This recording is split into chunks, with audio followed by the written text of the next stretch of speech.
یہ جو معراج کی رات آ رہی ہے نا، ساری رات نعتیں سن کے گزارنے کی کوشش کریں اور یہ مزہ لیں، دل ٹھنڈا کریں کہ ہم نے حضور علیہ السلام کی تعریف سننی ساری رات۔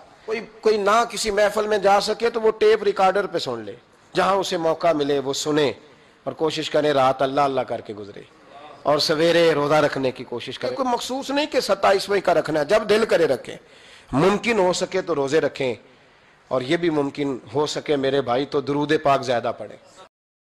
نبی پاک علیہ السلام کی یہ حدیث آپ نے بھولنی نہیں، یاد رکھیں گے انشاءاللہ، کتاب سمیت یاد رکھنی ہے، ترمذی میں موجود ہے۔ حضور صلی اللہ تعالی علیہ وسلم فرماتے ہیں، حضرت ابو ہریرہ راوی ہیں، نبی پاک فرماتے ہیں اللہ کی بارگاہ میں دعا سے زیادہ کوئی عزت والی اور تکریم والی چیز ہے ہی کوئی نہیں۔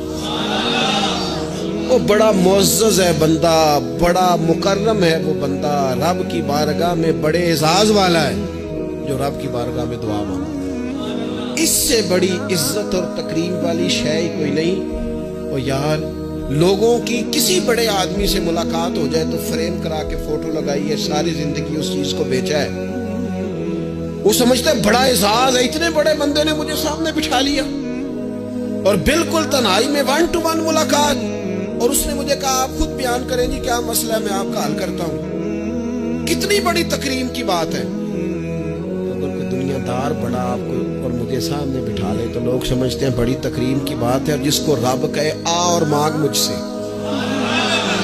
وَإِذَا سَأَلَكَ عِبَادِي عَنِّي فَإِنِّي قَرِيبٌ أُجِيبُ دَعْوَةَ الدَّاعِ إِذَا دَعَانِ۔ فرمایا محبوب جب میرے بندے آپ کی بارگاہ میں آ کے میرا پتہ پوچھے تو ان سے کہنا میں ان کے قریب ہی ہوں، جب بھی دعا مانگیں گے میں قبول فرما لوں۔ تو نہ مانگے، کھل کے مانگے، اللہ سے راج راج کے مانگے۔